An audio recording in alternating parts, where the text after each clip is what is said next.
રાધે રાધે. રાધે કૃપા ગૌસેવા ધામમાં આપ સૌનું સ્વાગત છે. આપ સૌને રાધે રાધે. આજનો આપણો વિષય છે વ્રત. આજે આમ પણ નિર્જલા એકાદશી છે, ભીમ એકાદશી કહેવાય છે, ભીમ 11 કહીએ છીએ આપણે, એટલે માટે સરસ મજાનો આજનો દિવસ છે. વ્રત આપણે કરીએ તો છીએ, પણ કેવી રીતે? આપણી મરજીથી, આપણી ઈચ્છાથી, આપણા અનુકૂળ આવે એટલું જ વ્રત કરીએ છીએ, અથવા આપણાને ગમે એવું વ્રત કરીએ છીએ. બધા જ પ્રકારના વ્રત આપણા સનાતન ધર્મમાં અને આપણી સંસ્કૃતિમાં બતાવ્યા છે. પણ આપણે એ વ્રત અનુસાર આપણે વ્રત કરીએ છીએ કે આપણી બુદ્ધિ અનુસાર અથવા આપણી વિચારધારા અનુસાર, આપણી મતિ અનુસાર વ્રત કરીએ છીએ? શાસ્ત્રમાં જે વ્રત બતાવે છે એ રીત અલગ છે, કઠિન પણ છે, સ્વાભાવિક છે. આપણે કરતા નથી એટલે કઠિન લાગે. જે સાધુ મહાત્માઓ, સંતો, બ્રાહ્મણો આદિ જે પણ વ્યક્તિઓ કરે છે એ શ્રેષ્ઠ છે. એને કોઈ વસ્તુ વ્રત કરવા માટે અઘરી નથી લાગતી.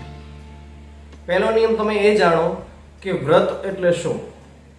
વ્રત એટલે જે વસ્તુ દ્વારા આપણા જીવનું કલ્યાણ થતું હોય, જે કાર્ય દ્વારા આપણા શરીરની તંદુરસ્તી વધતી હોય, જે કાર્ય દ્વારા પુણ્યની પ્રાપ્તિ થતી હોય, જે કાર્ય દ્વારા આપણું કલ્યાણ થઈ શકતું હોય એનું નામ વ્રત. જે કાર્ય દ્વારા આપણા ચિત્તની શુદ્ધિ થતી હોય, જે વ્રત દ્વારા આપણા મનની શુદ્ધિ થતું હોય એનું નામ વ્રત. બીજા નંબરની વાત, આપણે વ્રત કરીએ છીએ પણ કઈ રીતે? વધારે પડતું આખો દિવસ ખા કરવું અથવા મનગમતા વ્યંજન નવા બનાવી અને આપણે વ્રત કરીએ છીએ. ઉપવાસનો અર્થ જ એ છે કે બને એટલો સમય પરમાત્માની સમક્ષ વિતાવવો, બને એટલો સમય ભગવાનનું સ્મરણ કરવું, બને એટલો સમય મનને ચિત્તને શુદ્ધ કરવું, એનું નામ વ્રત છે. ત્રીજી વાત, વ્રત તો આપણે કરીએ છીએ, પણ કેવું વ્રત કરીએ છીએ?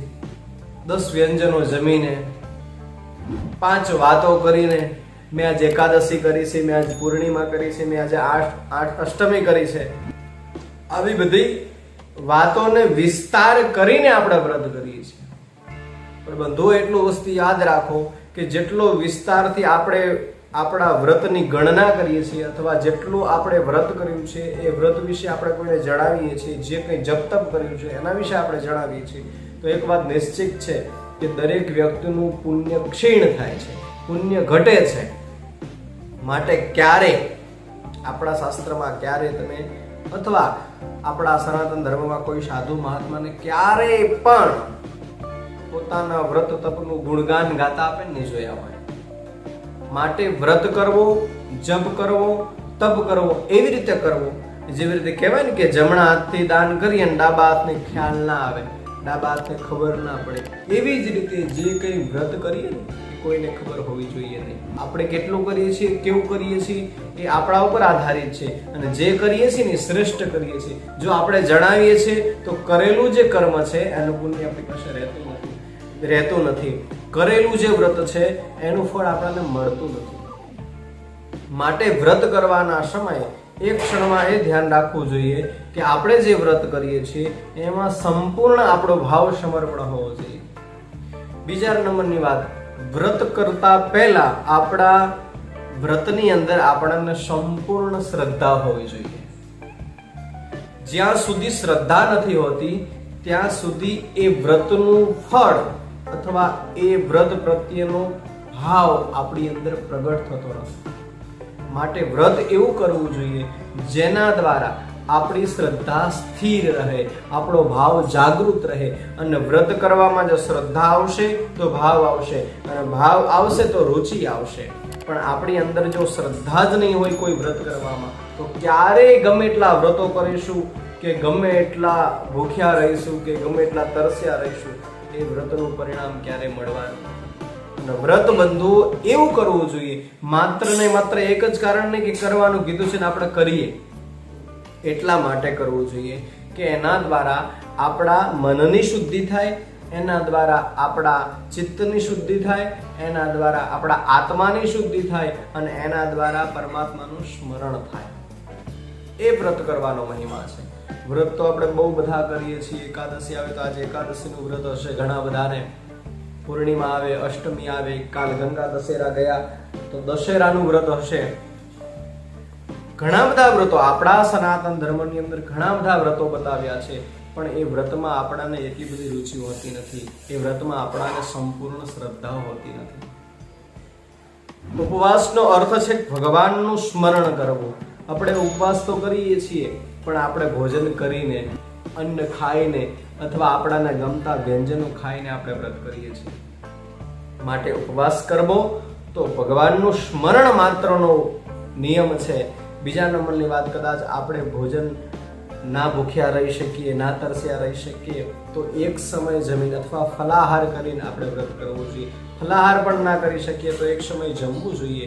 એક સમય પણ ભૂખ્યા રહી શકીએ તો આપણે 2 સમય જમી અને જેટલો સમય આપણો ફ્રી સમય છે એટલો સમય માત્ર ને માત્ર પરમાત્માનું સ્મરણ કરવું, ભગવાનના નામ જાપ કરવા, એનું નામ વ્રત છે. બીજી વાત કે આપણે વ્રત જ્યારે કરીએ છીએ ત્યારે એટલો સમય, આપણું જેટલું વજન છે, નિયમ શાસ્ત્રમાં એવો બતાવે છે કે આપણું જેટલી વ્યક્તિનું વજન છે, વજન પ્રમાણેનું દાન શિવજીના મંદિરમાં, સાધુ સંત, બ્રાહ્મણ આવી જગ્યા ઉપર દાન કરવું જોઈએ વ્રતના દિવસે. એ વ્રતનું મહત્વ છે. વ્રતના પાછળના ઘણા બધા કારણો છે. વ્રત કરવાથી પુણ્યની પ્રાપ્તિ થાય, વ્રત કરવાથી આત્માની શુદ્ધિ થાય, વ્રત કરવાથી ચિત્ત સ્થિર થાય, વ્રત કરવાથી મન શાંતિ થાય, મન પ્રસન્ન થાય, મન શાંત થાય. આ બધા વ્રત કરવાના ફાયદા છે. વ્રત કરવાથી માત્ર એટલું નથી કે વ્રત કરવાથી ખાલી પુણ્ય જ મળે છે, પણ વ્રત કરવાની સાથે સાથે આ બધી વસ્તુની પ્રાપ્તિ થાય છે. આજ એકાદશીનું વ્રત છે, આપ સૌ જરૂર વ્રત કરજો. કૃષ્ણનો ભાઈ ભીમે, પાંડવમાં ભીમે કરેલું છે નિર્જળા એકાદશી. આજનું વ્રત પાણીમાં ઉભા રહીને આખો દિવસ નિર્જળ રહ્યા છે. જે વ્યક્તિને એટલું બધું જમવાનું જોઈતું હતું, એ માત્ર ને માત્ર 70 કુંટલ જમવાનું ખાલી નાસ્તામાં જોઈતું હતું, એ આજે જળ વગર ભીમે એકાદશી કરી છે. માટે આજ ભીમસેની એકાદશી પણ કહેવાય છે. આપને આ પ્રસંગ કેવો લાગ્યો જરૂરથી મને જણાવજો, અને વ્રત તમે કઈ રીતે કરો છો એ પણ મને કોમેન્ટમાં જણાવજો, અને કઈ રીતે કરવું જોઈએ એવું પણ આપણે ચોક્કસ જણાવીશ. આપને આ પ્રસંગ દ્વારા, વ્રતની કથા દ્વારા કેવી લાગી જરૂરથી આપ મને જણાવજો. રાધે કૃપા ગૌસેવા ધામ. આપે આ ચેનલ સબસ્ક્રાઇબ ના કરી હોય તો મારી ચેનલ સબસ્ક્રાઇબ કરજો, લાઈક કરજો, શેર કરજો, અને આપને આ પ્રસંગો કેવા લાગે છે એ કોમેન્ટમાં મને જરૂર જણાવજો. આપ સૌને રાધે રાધે.